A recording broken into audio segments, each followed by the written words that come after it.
Muy buenas tardes. Quiero ante todo agradecer a los organizadores del Simposio Internacional Vitamina N por esta tan interesante iniciativa. Le agradezco a Paola por la invitación, me siento muy honrado y quiero compartir con ustedes una corta reflexión sobre quién se inventó las plantas medicinales.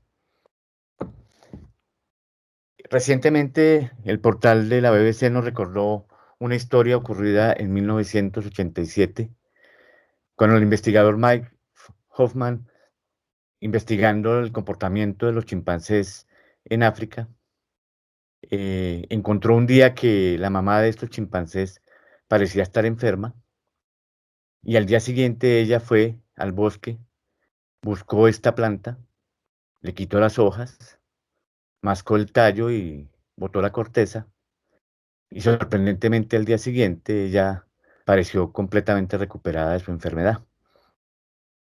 Hoffman habló con los curanderos de la región y ellos le confirmaron que en efecto es una planta medicinal amarga muy poderosa que ellos utilizan para enfermedades graves, de fiebres y otros problemas de salud. Y de alguna manera fue una prueba y testimonio de que los animales conocen y usan las plantas medicinales. Otras historias parecidas hemos conocido, como la famosa de la expedición botánica, cuando Pedro Fermín de Vargas y Francisco Javier Matiz descubrieron que un águila, el guaco, consumía la planta de Micania guaco cuando era picada por eh, serpientes venenosas y consumía las hojas de esta planta para contrarrestar el efecto del veneno.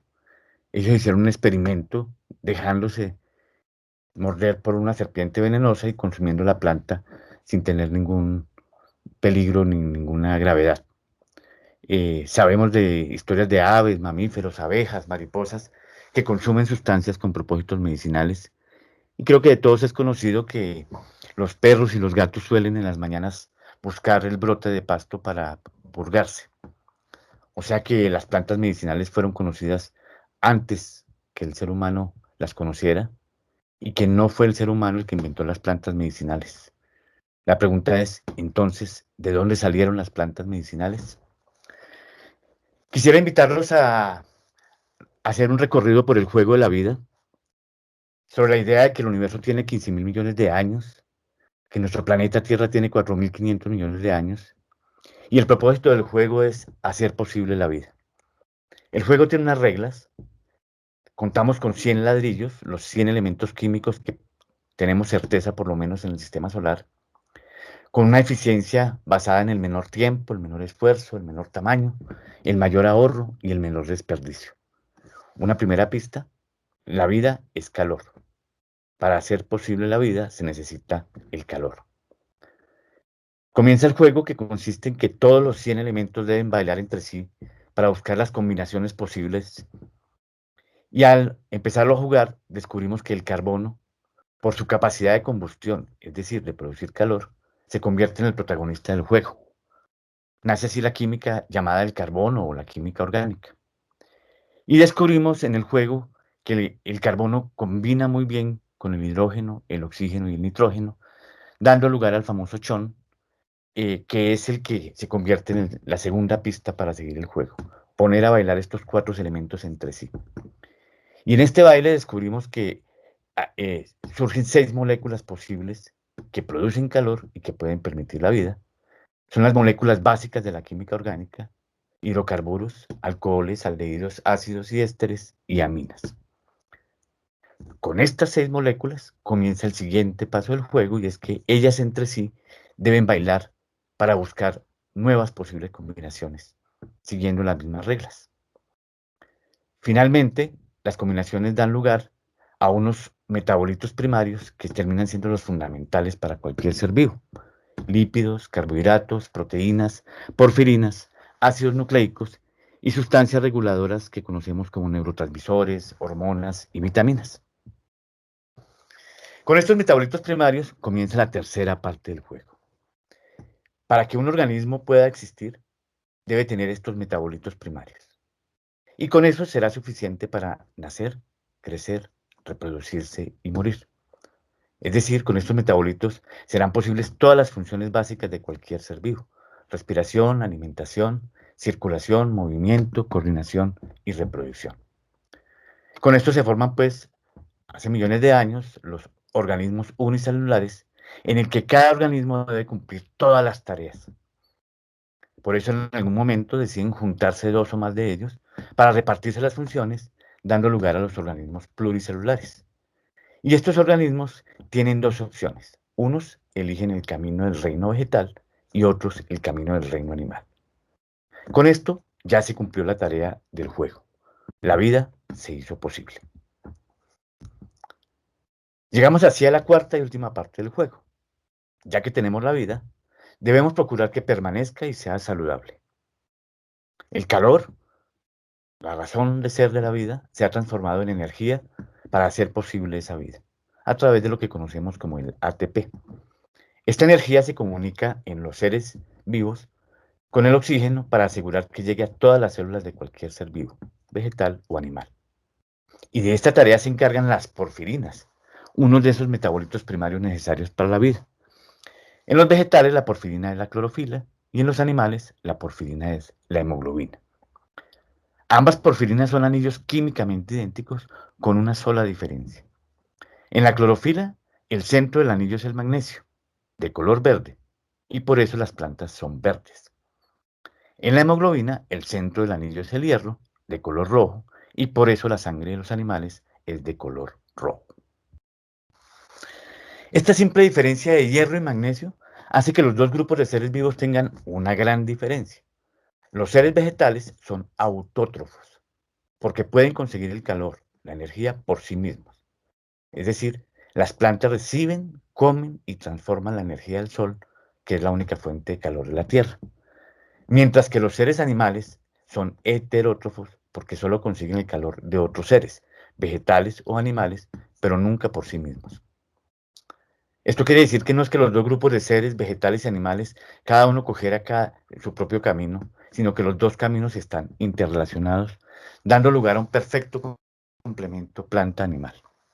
Vemos así que las dos ecuaciones químicas que hacen posible la vida son la respiración y la fotosíntesis. Como verán, la respiración es carbohidrato más oxígeno, que da lugar a CO2 más agua. Y la fotosíntesis es la misma fórmula en sentido inverso. CO2 más agua, que da lugar a carbohidrato y oxígeno. Un perfecto complemento respiración-fotosíntesis en los dos sentidos. De manera que los animales respiran para vivir y las plantas también respiran para vivir, pero además hacen la fotosíntesis para que con la energía del sol se produzca alimento y oxígeno. Con esto podemos comprender que un mundo sin plantas no sería posible. En cambio, un mundo sin animales, incluyendo al hombre, sí es posible. Si se acaban las plantas, se acaba la vida. Si nuestro padre es el sol, la única fuente de energía para la vida en la Tierra, nuestra madre son las plantas, las únicas que pueden transformar la energía del sol en vida. Por eso me atrevo a decir que ni Eva ni Lucy son nuestras madres primigenias. Tenemos una sola madre, la mama clorofila. ¿Y las plantas medicinales qué? A esta ecuación química le hace falta un ingrediente, incluso en los textos más recientes de química y biología. Las plantas también producen numerosas sustancias llamadas metabolitos secundarios. Y son secundarios porque no son necesarios per se para que la vida sea posible. La pregunta es, si no son necesarios, ¿para qué y por qué las producen las plantas? ¿No dijimos acaso que una de las reglas del juego era el menor esfuerzo y el menor desperdicio? De los miles de metabolitos secundarios producidos por las plantas, apenas en menos del 5% hemos sabido su utilidad para la planta, bien sea desecho metabólico, o defensa, o atracción para la polinización, o mecanismos reparadores. Pero, ¿y el otro 95% para qué? Así no entendamos bien, la fórmula real de la fotosíntesis es CO2 más agua igual a carbohidrato más oxígeno más metabolitos secundarios. Es curioso que muchos de estos metabolitos secundarios son principios activos medicinales tan solo útiles en los animales y el ser humano. Y aún es más curioso que estos metabolitos solo tengan efecto bioquímico y farmacológico en receptores de membrana de las células animales. Es decir, las plantas producen unas sustancias que no tienen utilidad para sí mismas, pero que tienen una utilidad medicinal en el reino animal. Preguntamos entonces, ¿para qué el árbol de sauce produce ácido salicílico si no le sirve para nada? El ácido salicílico solo sirve, actuando en receptores animales, para bajar la fiebre, para calmar el dolor, para aliviar la artritis en los animales y el hombre. ¿Para qué la flor de digital produce digoxina para estimular la contracción cardíaca si la planta de digital no tiene corazón? ¿Para qué el cornezuelo de centeno produce oxitocina para estimular el útero si no tiene útero? ¿Para qué la amapola produce opiáceos para aliviar el dolor si no siente dolor? ¿Para qué la planta de la coca produce cocaína para estimular el sistema nervioso si nunca siente sueño o cansancio? ¿Para qué la planta del yagé produce triptaminas que provocan cambios de conciencia si suponemos que las plantas no tienen conciencia? Las plantas medicinales son un regalo de la vida. La molécula de la fotosíntesis, la fórmula de la fotosíntesis real y completa es CO2 más agua igual a carbohidrato más oxígeno más metabolitos secundarios. En efecto, las plantas nos dan el oxígeno y el alimento, pero también las plantas nos dan la medicina. Las plantas medicinales también son parte del juego de la vida. Sea quien sea que se inventó este juego, contempló que las plantas medicinales formaran parte del juego. Y en pleno siglo XXI, ¿todavía ignoramos o despreciamos a las plantas medicinales?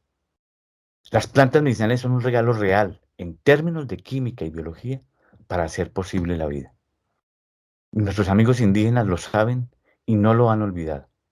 Ellos nos invitan a ver la madre tierra y con ella uno de sus más preciosos regalos, las plantas medicinales. Muchas gracias.